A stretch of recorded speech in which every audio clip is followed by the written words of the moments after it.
Welcome to Nanak classes. दोस्तों, Nanak classes के YouTube channel पे आपका स्वागत है। आज है 6 नवंबर और 6 नवंबर 2023 के जितने भी most important Rajasthan current affairs के क्वेश्चन बनते हैं आज हम उनका डिस्कस करेंगे। पूरा वीडियो ध्यान से देखना और लास्ट में मैं आपसे क्वेश्चन पूछूंगा जिनके जवाब आपको कमेंट बॉक्स में देना है। कल संडे था, संडे के दिन आपको वीकली टेस्ट उपलब्ध करवाया था, तो कल और आज के क्वेश्चनों को हम सम्मिलित करके क्लास चल रही है। तो आज हम पढ़ेंगे बीकानेर में मोमासर उत्सव का आयोजन, प्रदेश का अन्ना झरना संग्रहालय चर्चा में, और गाड़िया लोहार भवन निर्माण अनुदान सहायता योजना के तहत कितनी राशि बढ़ा दी है सरकार ने। पूरी चर्चा इस वीडियो के माध्यम से करेंगे। डेली 8 बजे आपको क्लास मिलती है। फिर कल संडे था, संडे के दिन वीकली और फिर मंथली क्लास मिलती है। मंथली टेस्ट आपको ऐप में डल गया, वीकली आज डल जाएगा जो कल वाला था, और मंथली पीडीएफ भी मिल गई जनवरी से दिसंबर 2023 की टेस्ट सीरीज में। तो ऐप ज्वाइन कर लो नाना क्लासेज, और उसमें डेली वीकली मंथली टेस्ट आपको मिलते रहते हैं। तो करें स्टार्ट। सबसे पहले कल के क्वेश्चनों को। सभी विद्यार्थियों को गुड मॉर्निंग। हमने पढ़े 37वें राष्ट्रीय खेल में राजस्थान की मंजू बाला ने किस खेल में रजत पदक जीता। Hammer throw. Cairn oil and gas company ने कृषि संबंधी कौशल विकास हेतु किस विश्वविद्यालय के साथ एमओयू किया। कृषि विश्वविद्यालय मंडोर जोधपुर। राष्ट्रीय शिक्षा नीति 2020 के तहत महाराष्ट्र, कर्नाटक और आंध्र प्रदेश के बाद किस राज्य में स्टेट स्कूल स्टैंडर्ड अथॉरिटी बनेगी। राजस्थान में। और आर्थिक समीक्षा 2022-23 के अनुसार थोक मूल्य सूचकांक है 385.45, और औद्योगिक श्रमिकों हेतु उपभोक्ता मूल्य सूचकांक ये है। इसमें कौन कौन से केंद्र शामिल है, जयपुर, भीलवाड़ा और अलवर। फिर हमने पढ़ा राजस्थान उच्च न्यायालय के 41वें मुख्य न्यायाधीश है ऑगस्टिन जॉर्ज मसीह। ये हमने पिछले वीडियो में पढ़ा था। इसकी क्विज आपको टेलीग्राम नानक क्लासेस सर पर मिल चुकी है। तो करें स्टार्ट आज की क्लास। पहला प्रश्न देखिए, 37वें राष्ट्रीय गेम्स में राजस्थान पुरुष वर्ग और महिला वर्ग की रोल बॉल खेल में क्रमशः कौन सा पदक जीता है। 37वें राष्ट्रीय गेम चल रहे हैं गोवा के अंदर।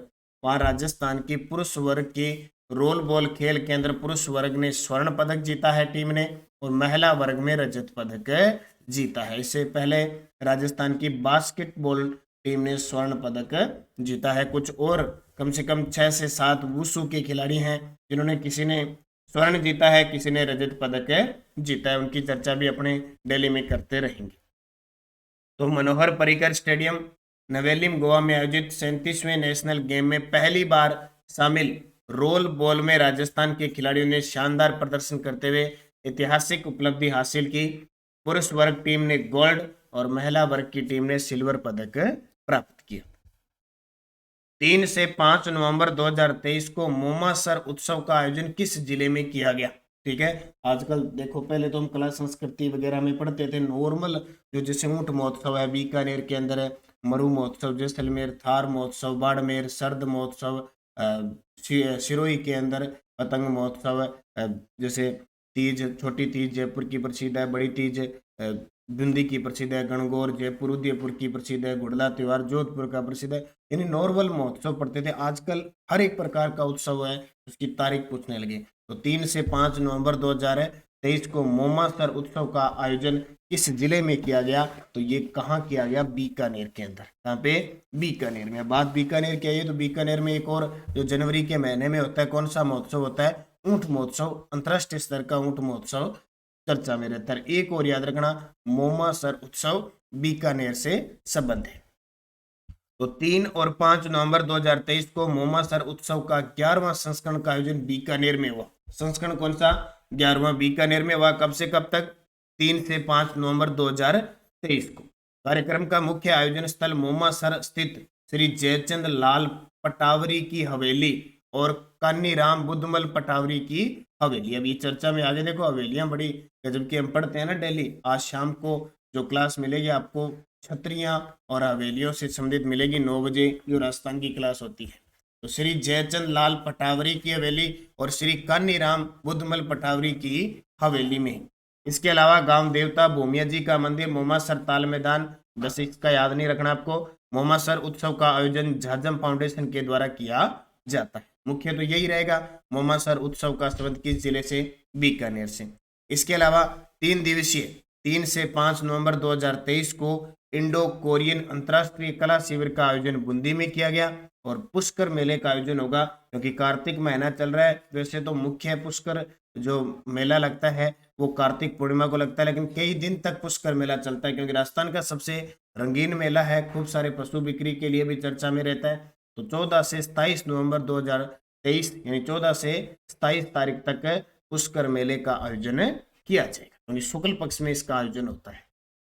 इसे 2022 के लिए प्रतिष्ठित काका हाथरसी पुरस्कार दिया गया। जी बिल्कुल, अब क्योंकि आजकल डिजिटल जमाना है, फेसबुक है, इंस्टाग्राम, व्हाट्सएप, आजकल पढ़ने से ज्यादा हम ज्यादा जो कविता है या कोई हास्यास्पद ज्यादा चीजें, जितनी भी हंसी मजाक वाली है वो चीजें सबसे ज्यादा देखते हैं। और आपने देखा होगा जो हंसी मजाक वाले जितने बनते हैं, हम ज्यादातर टाइम वहीं बिताते हैं, खाते पीते कुछ भी करते, और पढ़ने वाले बहुत कम होते हैं, लेकिन ये चीजें वाले बहुत होते हैं। तो इनको तो जानते ही जानते होंगे, जोधपुर के हैं शैलेश लोढ़ा जी। शैलेश लोढ़ा को प्रतिष्ठित काका हथरसी पुरस्कार 2022 के लिए दिया गया, क्योंकि काका हथरसी पुरस्कार पिछले 47 सालों से दिया जा रहा है। ये भी हास्य कलाकार थे, इनके नाम पर यह पुरस्कार दिया जाता है। इससे पहले भानु भारती को संगीत नाटक अकादमी के द्वारा पुरस्कार, दिलीप भट्ट को जो तमाशा रंगमंची कलाकार हैं, Komal Kothari life time achievement award 2022 और के सच्चिदानंद की जयपुर साहित्य महोत्सव के अंदर अवार्ड दिया गया। ये तस्वीर आपके सामने, लगभग आपने इनका चेहरा देखा ही देखा होगा। तो काका हथरसी पुरस्कार के लिए जाने माने हास्य कवि और अभिनेता शैलेश लोढ़ा को सम्मानित किया गया। हास्य व्यंग्य पद्मश्री काका हथरसी के नाम पर देश के किसी नामचीन हास्य कवि को काका हथरसी पुरस्कार से नवाजा जाता है। पिछले 47 साल से ये पुरस्कार दिया जाए। तो ये पूछे शैलेश लोढ़ा जी कहां से है? जोधपुर से। हाल ही में चर्चित अरना झरना, ये अरना है, ठीक है, अरना झरना संग्रहालय किस संस्थान में स्थित है? ये थोड़ा सा चर्चा में आ गया, अरना झरना, ठीक है। हाल ही में चर्चित अरना झरना संग्रहालय किस संस्थान में स्थित है? रूपायन संस्थान पोरुंदा जोधपुर, जिसकी स्थापना 1960 में कोमल कोठारी विजय दानदेथर इन्होंने की थी। तो रूपायन संस्थान बोरुंदा जोधपुर के अंदर ये संस्थान है, और यहाँ पे एक संग्रहालय बना हुआ है अरना झरना। क्यों चर्चा में आया? देखो, रूपायन संस्थान बोरुंदा जोधपुर में अरना झरना मरु संस्कृति संग्रहालय में प्रदर्शित महिला व पुरुष झाड़ू टेलीविजन पर प्रसारित कौन बनेगा करोड़पति केबीसी में पूछे गए सवाल से चर्चित हो गया। केबीसी में 25 लाख के लिए राजस्थान में अरना झरना संग्रहालय में अंदर व बाहर के उपयोग के लिए महिला व पुरुष के रूप में प्रदर्शित किन वस्तुओं का एक व्यापक संग्रह है, जैसे सवाल पूछा गया। यानी जो रूपायन संस्थान बोरुंदा जोधपुर है, उसमें अरना झरना जो संग्रहालय है, मरु संस्कृति संग्रहालय है, उसके अंदर बहुत सारी झाड़ू पड़ी है, ठीक है, जिनका प्रयोग बाहर और अंदर प्रदर्शित वस्तुएं इस प्रकार लगाई हुई है, यानी देखने के लिए संग्रहालय बनाए। तो केबीसी में कौन बनेगा करोड़पति में 25 लाख रुपए के लिए आते हैं ना, ये है आपका सवाल। 25 लाख रुपए अगर आप जीत गए तो, ठीक है। उसके अंदर ये पूछा गया था कि राजस्थान में जो अरना झरना संग्रहालय है, उसके अंदर और बाहर के उपयोग के लिए महिला व पुरुष के रूप में प्रदर्शित किन वस्तुओं का एक व्यापक संग्रह, जैसा सवाल पूछा गया। अब 4 ऑप्शन में विकल्प था, एक झाड़ू तीसरा विकल्प था, लेकिन जो प्रतिभागी था उसका जवाब नहीं दे पाया। देखो, गौरतलब है कि पद्म भूषण कोमल कोठारी के बनाए गए संग्रहालय में राजस्थान के हजारों गांवों से एकत्रित की गई 180 से अधिक किस्मों की झाड़ू है। ऐसे प्रश्न पूछते हैं जब जाके पैसे बनते हैं। 25 लाख रहे से नहीं की 180 से अधिक किस्मों की झाड़ू, यानी केबीसी कौन बनेगा करोड़पति का मतलब है आपको हर प्रकार की चीज का पता होना चाहिए, बेसिक और नॉलेज सब।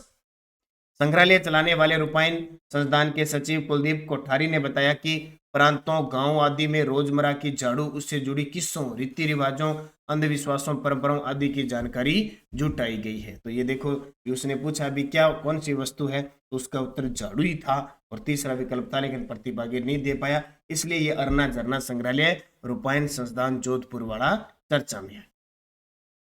प्रधानमंत्री श्री योजना के तहत राजस्थान के कितने विद्यालय मॉडल स्कूल बनेंगे? प्रधानमंत्री श्री योजना के तहत राजस्थान के कितने विद्यालय मॉडल स्कूल बनेंगे? 716 बनेंगे, और इनमें से प्रथम चरण में 402 स्कूलों की घोषणा हो चुकी है, मंजूरी मिल चुकी है भी। प्रथम चरण में 402 स्कूल आएंगे। देखो, प्रधानमंत्री श्री योजना के तहत राजस्थान के 1716, ठीक है, विद्यालय मॉडल स्कूल बनेंगे। प्रधानमंत्री श्री योजना का मतलब SHRW, यानी prime minister school for rising India योजना के तहत राजस्थान में 716 स्कूलों का विकास और उन्नयन किया जाएगा। प्रदेश के हर ब्लॉक के दो दो स्कूल जिनमें एक उच्च माध्यमिक और एक उच्च प्राथमिक विद्यालय का चयन किया जाएगा। यानी हर ब्लॉक के अंदर दो स्कूल लेंगे, एक उच्च माध्यमिक और एक उच्च प्राथमिक। राष्ट्रीय शिक्षा नीति की पूरी भावना होगी, समाहित 1500 करोड़ रुपए का बजट का प्रावधान है। यह सभी स्कूल मॉडल स्कूल बनेंगे। इसमें राष्ट्रीय शिक्षा नीति 2020 के अकॉर्डिंग बनेगा सब कुछ। इस योजना के माध्यम से अपग्रेड के स्कूलों में शिक्षा प्रदान करने का एक आधुनिक परिवर्तनकारी और समग्र तरीका लाया जाएगा। अब देखो ये कब शुरू हुई थी, कब घोषणा हुई थी, तो प्रधानमंत्री द्वारा 5 सितंबर 2022 को पीएम श्री योजना की घोषणा की थी। टोटल बजट है इसका 27,360 करोड़। अवधि रहेगी 2022 से 2027, 5 वर्ष। और देश में 14,597 स्कूलों को आदर्श स्कूल के रूप में विकसित किया जाएगा। और इसमें से राजस्थान के प्रथम चरण में लिए गए हैं 402 सरकारी स्कूलों का चयन हुआ है। ये आपको याद रखना है, इंपॉर्टेंट पर्सन है। प्रधानमंत्री श्री योजना, तो पहले 716 स्कूल बनेंगे राजस्थान के, ठीक है। तो शिक्षा नीति 2020 के तहत ये तैयार हो जाएंगे।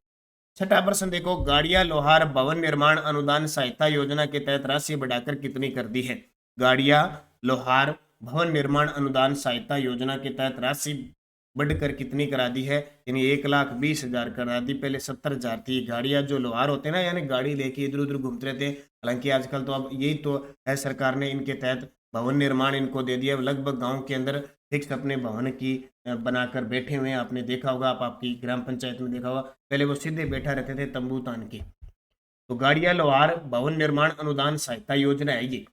गाड़िया लोहारों को स्थायी रूप से बसाने हेतु राज्य सरकार द्वारा ग्रामीण क्षेत्र में 150 वर्ग गज और शहरी क्षेत्र में 50 वर्ग गज भूमि आवंटन करने का प्रावधान है। विभाग द्वारा वर्ष 2013-14 से महाराणा प्रताप भवन निर्माण योजना के अंतर्गत गाड़िया लोहार परिवारों को भवन निर्माण हेतु समय का भूखंड होने पर 3 किस्तों में 70,000 रुपये देने का प्रावधान था। यानी समय का भूखंड है तो 3, और सरकार भी उपलब्ध करा रही थी, जिसे वित्त वर्ष 2022-23 में बढ़ाकर 1,20,000 कर दिया। यानी पहले 70,000 था, अब कितना कर दिया, 1,20,000 रुपये। इसके अलावा एक योजना और याद रखना, गाड़िया लोहार कच्चा माल क्रय अनुदान सहायता योजना।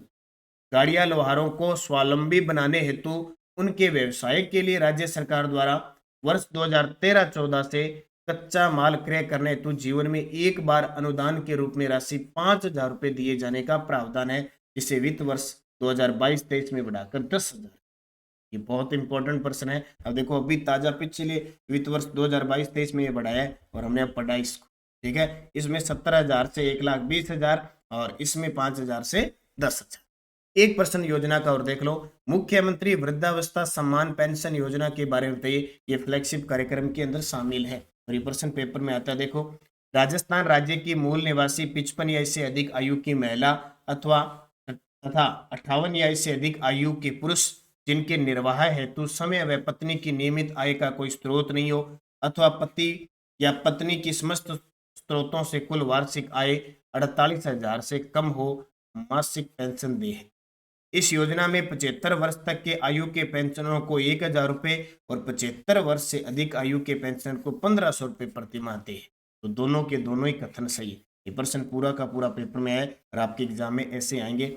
कल मैंने परसों शनिवार के दिन 8 बजे आपकी क्लास ली थी, फ्लैगशिप कार्यक्रम और जन कल्याणकारी योजनाएं। वो वीडियो देख लेना, सारी की सारी लगभग 1.5 घंटे की क्लास, उसमें सारी जितनी भी योजनाएं हैं सारी अपडेट हो चुकी है, ठीक है। तो नानक क्लासेस शिव सर पर आपको शाम को क्विज मिल जाती है और दोनों टेलीग्राम ज्वाइन कर लो ताकि आपको लिंक प्राप्त होता है। पिछले वीडियो का क्वेश्चन था हरित बगिया योजना का शब्द, तो आप सभी का जवाब था नूपगढ़, राष्ट्रीय स्तर पर सम्मानित हुए हैं। अब आपके लिए क्वेश्चन जिसका जवाब आपको कमेंट बॉक्स में देना है। 37वें राष्ट्रीय खेल में राजस्थान की मंजू बाला ने किस खेल में रजत पदक जीता। ताइक्वांडो, निशानेबाजी, हैमर थ्रो, मुक्केबाजी। सही जवाब देना है। यस्टरडे डोज क्या थी। राजस्थान की प्रथम इमारत जिस पर डाक टिकट जारी हुआ विजय स्तंभ, 15 अगस्त 1949 को हुआ था। सज्जनगढ़ किला बांसदरा की पहाड़ी पर स्थित है। कौन सा किला जागिरी किलों का सिरमौर है। कुचामन किला। किस दुर्ग को कोसवर्धन दुर्ग भी कहते हैं, शेरगढ़ बारावाड़े को। और किस किले के बारे में कहा जाता है कि इसका निर्माण फरिश्तों, परियों, देवताओं ने करवाया था, मेहरानगढ़। और भूतों प्रेतों की बात करें तो वो है तारागढ़ बूंदी। अब आपके लिए 5 क्वेश्चन जो शनिवार के दिन रात 9 बजे की क्लास में हमने पढ़े थे। हवा महल की 5वीं मंजिल का नाम, दुर्ग जो मानसून महल के नाम से जाना जाता है, राई का बाग पैलेस किस जिले में है, महाराणा प्रताप से संबंधित बादल महल किस दुर्ग में स्थित है, और चोखो लाव महल राजस्थान के किस किले में स्थित है। पांचों के जवाब आप सभी विद्यार्थी कमेंट में दोगे। निरंतर अध्ययन करना है डेली। आज शाम 6 बजे जो ऐप में चल रही है टेस्ट सीरीज है, इसमें 6 बजे आपको राजस्थान की छतरियों का टेस्ट मिलेगा और 9 बजे इसकी व्याख्या मिलेगी। बाकी नानक क्लासेज ऐप में टोटल टेस्ट सीरीज चल रही है, जितनी भी है कक्षा 12 6 से 12 की है, कॉलेज व्याख्याता, first grade, second grade, police, Rajasthan police, SI, constable, LDC, बस आप निरंतर अध्ययन करते रहो, बढ़िया तरीके से पढ़ते रहो। और कोई विद्यार्थी पीटीआई की तैयारी कर रहे हैं तो सेकंड पेपर की कंप्लीट कोर्स पर आधारित क्लासें शुरू हो चुकी है। ऐप के अंदर 2999 की जगह आपको दिवाली फेस्टिवल के तहत 30% ऑफ के साथ लगभग 2100 रुपये में प्राप्त हो रहा है, जिसमें फर्स्ट और सेकंड टेस्ट भी आपको फ्री मिलेंगे। धन्यवाद। जय हिंद, जय भारत, जय राजस्थान।